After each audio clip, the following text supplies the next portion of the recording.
खाना तो खाकर जाओ। सविता को देखने के लिए आज लड़के वाले आए हुए थे। बेटा, तुम्हारी हॉबीज क्या-क्या हैं? अगर कोई शौक हो तो हमें बताओ। माँ जी, मुझे खाना बनाना और सबको खिलाना बहुत अच्छा लगता है। मेरा बस एक ही शौक है, सबको अपने हाथों से पकाकर खाना खिलाना। अरे वाह बेटा, ये तो बहुत अच्छी बात है। अब बहू को खाना पकाकर खिलाने का शौक हो, इससे अच्छी बात और क्या हो सकती है भला। और एक राज की बात बताऊं तुम्हें, मेरा बेटा साहिल भी खाने का बहुत शौकीन है। इसे कहते हैं राम मिलाए जोड़ी। एक को खाना खाने का शौक है और एक को पकाने का। हाँ जी बहन जी, बिल्कुल ठीक कहा आपने।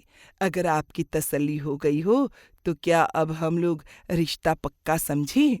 लो जी, अब इसमें पूछने वाली क्या बात है। मैंने कहा ना, इनकी राम मिलाई जोड़ी है और जिसकी जोड़ी राम ने मिला दी उसमें हम हस्तक्षेप करने वाले होते कौन है भला? बताइए तो। बहू को खाना बनाने का शौक है, इस बात से पुष्पा इतनी खुश हो गई थी कि इसके आगे उसने कुछ भी जानने समझने की कोशिश नहीं की और झटपट अपने बेटे साहिल का रिश्ता सविता के साथ कर दिया। शादी के बाद, मम्मी जी, आज मेरी पहली रसोई है। अब घर में तो सिर्फ 4 ही लोग हैं। 4 लोगों के लिए तो खाना बनाने में मुझे मज़ा भी नहीं आएगा। आप ऐसा करिए ना, आप पड़ोस से अपनी सहेलियों और चाचा-चाची को भी खाने पर इनवाइट कर लीजिए। मैं सबके लिए स्पेशल खाना बनाऊंगी। अरे, साक्षात अन्नपूर्णा आई है हमारे घर में तो। मेरी रसोई को छूकर इसने सीता की रसोई बना दिया। पता है बहू, मेरी माँ कहा करती थी, जो औरत खुशी-खुशी प्रेम से सबके लिए खाना पकाती है, उनके घर धन धान्य की कभी कमी नहीं होती। तभी तो बहू को साक्षात लक्ष्मी और माँ अन्नपूर्णा का दर्जा दिया जाता है। ठीक है, मैं सबको खाने पर बुला लेती हूँ, तो खाना बनाने की तैयारी कर ले बहू। सास पुष्पा बहू को खाना बनाने के लिए कहकर चली जाती है और अपनी सहेली कुसुम और देवरानी को भोजन पर आमंत्रित कर लेती है। कुछ देर बाद, जीजी, ऐसे कितने पकवान बना दिए बहू ने, जो यहाँ पर डोंगों की लाइन लगी हुई है। अरे भाई, लाखों में एक बहू रानी है हमारी। तू ही देख ले, खानदान में जितनी बहू आई है, मेहमान के आने की खबर सुनकर सबको ही सांप सूंघ जाता है। किसी और की बात क्या करें, तू तो खुद मेहमानों को देखकर मुंह छिपाए घूमती थी। अरे खाना तो क्या, एक कप चाय भी बनाना हो तो तुझे पहाड़ चढ़ने जैसा मुश्किल काम लगता था। अरे बस बस जीजी, आप तो गड़े मुर्दे उखाड़ने लग जाती हैं। अब बस बातें करके ही पेट भरेंगी या कुछ खाना भी परोसेंगी? सविता बहू, जाओ बेटा, सब मेहमान आ गए हैं, खाना लगा दो। सविता आकर मेहमानों के लिए खाना लगाने लगती है। तरह तरह के पकवानों से सजी थाली को देखकर मेहमानों की तो आंखें खुली रह गई। अरे वाह पुष्पा, बहू ने थाली तो ऐसे सजाकर परोसी है जैसे 5 स्टार होटल में खाना खाने आए हों हम लोग। और ये सलाद तो देखो, खीरा, चुकंदर और टमाटर ऐसे कैसे अच्छे से फूल बनाकर रखे हैं इसने। देखकर मन कर रहा है खाऊं नहीं, बस देखती ही रहूं। मुझे तो लग रहा है पक्का बहू कोई कोर्स करके आई है। अरे मैं तो टीवी पर वो मास्टर शेफ आता है ना, चैलेंज, मास्टर शेफ चैलेंज, वो हमेशा देखती हूँ। वो लोग भी अपनी डिश को बिल्कुल ऐसे ही सजा कर लाते हैं जैसे बहू लाई है। मैं तो कहती हूँ जीजी, आप बहू के टैलेंट को बर्बाद ना होने दें, इसे तो मास्टर शेफ में भेजो। क्या चाची, आप लोगों ने मेरी इतनी तारीफ कर दी कि मुझे शर्म आ रही है अब। अच्छा, अब आप लोग जल्दी से खाकर बताइए कैसा बना है खाना। खाना खाने के बाद, अरे बेटा, ये दही वड़े दिखने में तो खूबसूरत लग रहे थे, लेकिन इनका स्वाद कुछ अजीब सा क्यों लग रहा है? एह! चाची जी, ये मैंने स्पेशल रेसिपी से बनाया है ना, इसलिए। एक्चुअली मैं खाने में हर रोज़ नए-नए एक्सपेरिमेंट करती रहती हूँ। जैसे आज मैंने तुअर की दाल के वड़े बनाए थे और चटनी की जगह इसमें मेयोनीज़ डाली थी। मुझे पक्का पता है, आपको बहुत पसंद आई होगी। और आंटी जी, आप ना ये मेरा स्पेशल नवरत्न पुलाव तो टेस्ट करके देखिए। आपको इस डिश का सीक्रेट बताऊं? इसमें मैंने नमक की जगह जैगरी डाली है। एकदम नई रेसिपी है ये भी। पुलाव के 2 चम्मच खाने के बाद पड़ोसन किसी तरह अपनी उल्टी कंट्रोल करने की कोशिश कर रही थी। अरे आंटी, शर्माइए नहीं, ये पूरा आपको ही खत्म करना है।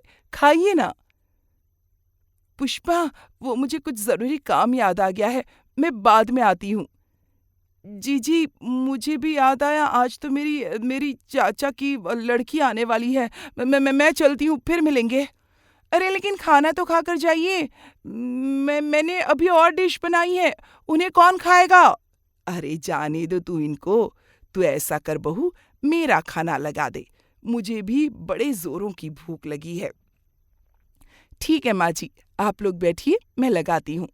सविता अपनी सास पुष्पा के लिए थाली में खाना परोसती है। पुष्पा खुशी खुशी खाने का कौर मुंह में डालती है तो उसका सर भन्ना उठता है। अगर मैं बहू को कहूंगी कि खाना अच्छा नहीं बना तो बेचारी मायूस हो जाएगी, और मैंने खुद उसकी इतनी तारीफ कर दी है। अब अगर कुछ कहूंगी तो अपनी बात को झुठलाना होगा, मतलब इज्जत का खुद गला घोटना। चुपचाप खा लेती हूँ, और कोई चारा भी तो नहीं है। वैसे भी नई नई शादी है, हो जाता है। मैंने तो खुद पहली रसोई में दाल में नमक की जगह चीनी डाल दी थी, और मेरी सास ने मुस्कुराते हुए दाल खा ली थी। जरूर पहली रसोई की घबराहट में बहू से गलती हुई है। कोई बात नहीं, जल्दी ही सीख जाएगी ये भी। अगले सप्ताह। मम्मी जी, मैंने आपकी सत्संग मंडली को आज खाने पर बुलाया है। मैं उन सबके लिए आज स्पेशल लंच बनाने वाली हूँ। अरे, किसने कहा था सबको बुलाने के लिए? पहले ढंग से कुछ बनाना तो सीख ले। पिछली बार जिन्हें बुलाया था, अभी तो वो बेचारे भी सदमे से उबरे नहीं हैं। लगता है ये सविता मुझे कहीं उठने बैठने लायक नहीं छोड़ेगी। मैं तो पहले ही छोटी और पड़ोसन के मुंह छुपाए घूम रही हूँ, और अब इसने मेरी सत्संग वाली मंडली को भी घर पर बुला लिया है। हे भगवान, किस जन्म का बदला ले रहा है तू मुझसे? बेटा, घर में 4 लोग हैं तो तेरा जो बनाने का मन करे ना, हम 4 लोगों के लिए बनाया कर। क्यों रोज रोज बाहर वालों को बुलाती है? तुझे कितनी दिक्कत होती होगी ना बेटा, इतना सारा खाना बनाने में। नहीं नहीं मम्मी जी, मुझे तो बहुत खुशी होती है। मैंने आपको शादी से पहले ही बताया था ना कि मुझे खाना पकाने का और लोगों को खिलाने का बहुत शौक है। आप चिंता मत करिए, मैं मैनेज कर लूंगी। लंच के समय जैसा पुष्पा ने सोचा था ठीक वैसा ही हुआ। आज भी बहू सविता ने मेहमानों के लिए तरह तरह के व्यंजन बनाए थे, लेकिन उनमें से एक भी खाने लायक नहीं था। पुष्पा की सहेलियां जिस भी डिश का एक कौर मुंह में रखती, गंदे से भाव उनके चेहरे पर आते, और फिर बेचारी गिलास उठाकर 2 घूंट पानी से उस गले से नीचे उतार लेती। एक एक करके सारे डिशेस ट्राई करने के बाद भी जब एक भी चीज खाने लायक नहीं मिली, तो पुष्पा की सहेलियां गुस्से में उठकर वहां से चली गईं। अगले दिन सत्संग में, अरे देखो देखो, आ गई पुष्पा। अरे भाई, ये कौन से ग्रह का खाना खिलाने के लिए अपने घर बुलाया था तूने हमें? अरे देखा नहीं तुमने, थाली में सजा सजा के तो ऐसे परोसा था इसकी बहू ने जैसे सीधा 5 स्टार होटल से ही ऑर्डर करके मंगवाया हो। लेकिन जैसे ही एक टुकड़ा मुंह में रखा, सारे मुंह का स्वाद उतर गया। इतना बदस्वाद खाना कोई बना भी कैसे सकता है? बहू को छोड़ो, मुझे तो लगता है कि पुष्पा की चाल थी घर बुलाकर हम सबको ऐसे अपमानित करने की। अरे भाई, और कुछ ना सही, एक दाल ही बना देती तो हम तो दाल से ही रोटी खाकर चला लेते। तुम लोग गलत समझ रही हो, ऐसी कोई बात नहीं है। मेरी बहू को खाना खिलाने का शौक है। मुझे तो पता भी नहीं था कि उसने तुम सबको घर पर खाने के लिए बुलाया है। अरे तू ज्यादा भोली बनने का नाटक मत कर। और मैं तो बता रही हूँ, कल जो इतनी बेइज्जती की ना अपने घर पर बुलाकर, उसके बाद अगर ये सत्संग में आएगी तो मैं तो सत्संग में आने वाली नहीं हूँ। देख पुष्पा, सब लोग तुझसे बहुत नाराज है। फिलहाल जब तक सबकी नाराजगी दूर नहीं हो जाती, तू सत्संग मंडलिंग में न आया करे तो अच्छा होगा। सहेलियों की बात सुनकर बेचारी पुष्पा अपना मुंह लेकर घर लौट आती है। अभी इसी बात को बीते चंद ही दिन हुए थे कि सविता का जन्मदिन आ जाता है। जन्मदिन की बहुत बहुत शुभकामनाएं Savita. Thank you so much sir. आप लोग आइए ना, आज शाम को डिनर हमारे साथ ही करिए, मुझे बहुत अच्छा लगेगा। Are you sure? मेरा मतलब कि आज आपका पहला जन्मदिन है साहिल के साथ, आप लोग स्पेशल तरीके से मनाना चाहेंगे? मैं फिर किसी दिन डिनर के लिए आ जाता हूँ। अरे नहीं नहीं सर, ऐसी कोई बात नहीं है, आप आइए ना, मुझे बहुत खुशी होगी। सविता के बार बार कहने पर शाम के समय बॉस अपनी पत्नी को लेकर साहिल और सविता के यहाँ डिनर के लिए पहुंच जाते हैं। क्योंकि आज सविता का जन्मदिन भी था, इसलिए साहिल के बॉस ने एक महंगा तोहफा भी खरीद लिया था। कुछ देर तक बातें करने के बाद Savita special dinner dining table पर सर्व कर देती है। वाह साहिल, इम्प्रेसिव, लकी हो तुम। अरे भाई, मेहमान का पेट तो खाने की प्लेट देकर ही भर जाए, इतनी अच्छी गार्निशिंग। तुम तो किसी 5 स्टार में ट्राई क्यों नहीं करती शेफ के लिए? काश कि आप बस प्लेट देखकर ही लौट जाते तो मेरी इज्जत का कबाड़ा होने से तो बच जाता सर। बॉस और उनकी वाइफ 2-3 चम्मच खाना खाते हैं और उसके बाद बहाना बनाकर जल्दी से वहां से निकल जाते हैं। कुछ देर बाद बॉस का फोन साहिल के पास आता है। साहिल, मैंने सोचा था इस बार तुम्हें प्रमोट करके मैनेजर बना दूंगा, लेकिन जैसा खाना खिलाकर तुमने आज हमारी मेहमान नवाजी की है ना, तुम्हें प्रमोशन तो क्या डिमोशन दूंगा मैं। तुम ऑफिस में मिलो मुझसे। I am really sorry sir, आपकी इंसल्ट कराने का मेरा कोई इरादा नहीं था। ये लास्ट वार्निंग है तुम्हारे लिए। अगर आज के बाद तुमने अपनी वाइफ के हाथ की बनी चाय भी मुझे पिलाई तो तुम्हारा डिमोशन नहीं, सीधा टर्मिनेशन होगा, समझ लेना। ओ माय गॉड, मेरे मुंह का तो सारा स्वाद ही खराब हो गया था। बॉस से झाड़ खाने के बाद साहिल गुस्से में सविता के पास आता है। देखो सविता, मैं तुम्हारे आगे हाथ जोड़ता हूँ। तुम्हारे हाथ का खाना खाकर सब रिश्तेदार तो चले ही गए हैं। अब अगर मेरी नौकरी चली गई ना तो मुझे घर बैठकर मक्खियां मारनी पड़ेंगी। इसलिए आज के बाद अगर तुम्हें एक्सपेरिमेंट करना ही है ना तो हम 3 मजबूर लोगों पर करना, बाहर वालों को इसमें इन्वॉल्व मत करना। पति की बातों का भला सविता पर क्या असर पड़ने वाला था? वो तो अभी भी अपनी ही धुन में थी। सविता ये मानने को तैयार ही नहीं थी कि उसे खाना बनाना नहीं, बस खाना बिगाड़ना आता है। खैर, काफी डिस्कशन करने के बाद पुष्पा और साहिल इस नतीजे पर पहुंचते हैं कि किसी तरह सविता को किसी और काम में बिजी कर दिया जाए ताकि उसके दिमाग में ये खाना बनाने और लोगों को बुलाकर खिलाने का ख्याल ही ना आए। तेरे रामपुर वाले मामा ने हमारे कानपुर में एक फैक्ट्री डाली है, मैं उनसे बात करती हूँ। अगर बहू के लिए कोई नौकरी हो तो हमारी जान छूटे। प्रणाम भैया, कैसे हो आप? अब तो कानपुर शहर में आपने फैक्ट्री डाल ली है, अब आओ कभी बहना से मिलने। अब तो बहाने बनाने की कोई वजह भी नहीं बची आपके पास। हाँ हाँ बहना, जरूर आऊंगा। और बताओ, सब कैसा चल रहा है? भैया, एक जरूरी काम था आपसे। मेरी बहू सविता है ना, पोस्ट ग्रेजुएट है, उसके लायक कोई नौकरी हो तो बताना। मैं आपका ये एहसान जीवन भर नहीं भूलूंगी। अरे बहना, फैक्ट्री में बहू को नौकरी करने की क्या जरूरत है? अरे तुम उसके खाने की इतनी तारीफ करती हो, हमारे रेस्टोरेंट में भेजो उसे, वहाँ शेफ की जरूरत है। अरे भैया, क्या कह रहे हैं आप? अपना चलता हुआ रेस्टोरेंट बंद कराना चाह रहे हैं क्या? अरे उसके खाने से बचने के लिए ही तो मैं उसके लिए नौकरी ढूंढ रही हूँ और आप उसे खाना बनाने का ही काम दे रहे हैं। अरे ऐसा विनाशकारी खाना बनाती है मेरी बहू कि बस अब तो सड़क चलते चप्पल और टमाटर पड़ने का डर सताने लगा है मुझे। जो उसके हाथ का खाना एक बार खा लेता है ना, फिर हमारे घर का रास्ता ही भूल जाता है। अरे साहिल के बॉस ने तो उसे नौकरी से निकालने तक की धमकी दे डाली। अरे दीदी, ऐसी भी क्या बात हो गई? ऐसा क्या डाल देती है बहू खाने में? लेकिन हमने तो सुना था बहू को खाना पकाने का बड़ा शौक है। वही तो रोना है भैया, उसे बस पकाने का शौक है, खाना बनाना सीखने का नहीं। अरे हवाई जहाज चलाने का शौक पालना अच्छी बात है, लेकिन पहले चलाना भी तो आना चाहिए कि नहीं?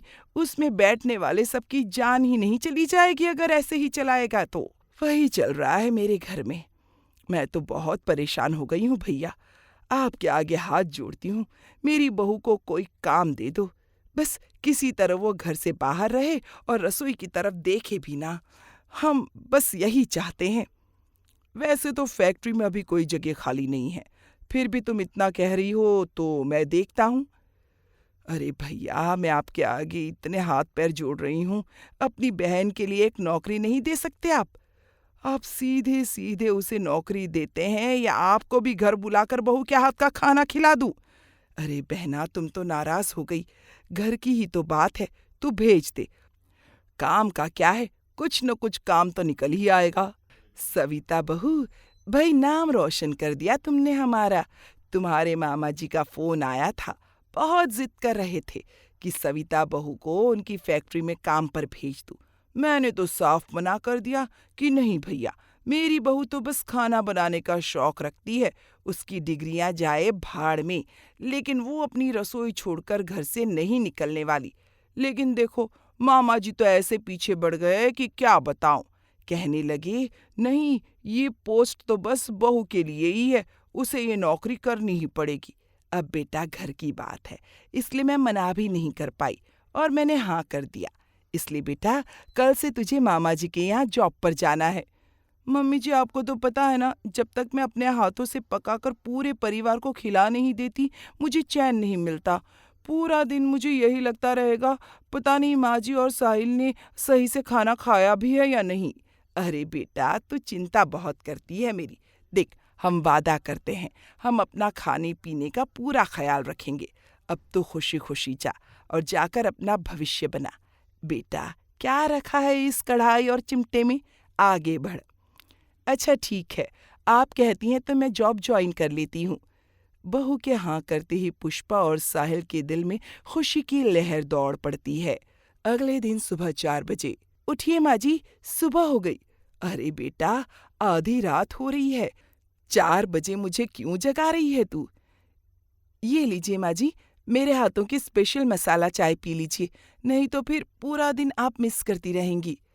हैं? अच्छा ला बहू, दे दे। अच्छा जा, अब सो जा, तुझे ऑफिस भी तो जाना है ना। जी माँ जी, तभी तो मैं सुबह 4 बजे उठी हूँ। पहले मैं आप लोगों के लिए नाश्ता बनाऊंगी, फिर लंच बनाकर हॉट केस में रखूंगी, फिर अपने ऑफिस के लिए तैयार होंगी। और हाँ माँ जी, मैं सारा खाना तैयार करके जा रही हूँ। दोपहर को मैंने आज साहिल जी के एक दोस्त को खाने पर बुलाया है, आप प्लीज़ उसे खाना खिला देना। बहू की बात सुनकर बेचारी पुष्पा अपना सर पीट लेती है। जिस मुसीबत से बचने के लिए उसने अपने भाई के आगे हाथ पैर जोड़े, वो तो अभी भी मुंह बनाए उसके सामने ही खड़ी थी। पुष्पा को समझ आ गया था कि बहू और उसके वाहियात खाने से बचने का कोई तरीका नहीं है, इसलिए अब उन्होंने उस खाने के साथ ही जीना सीख लिया था।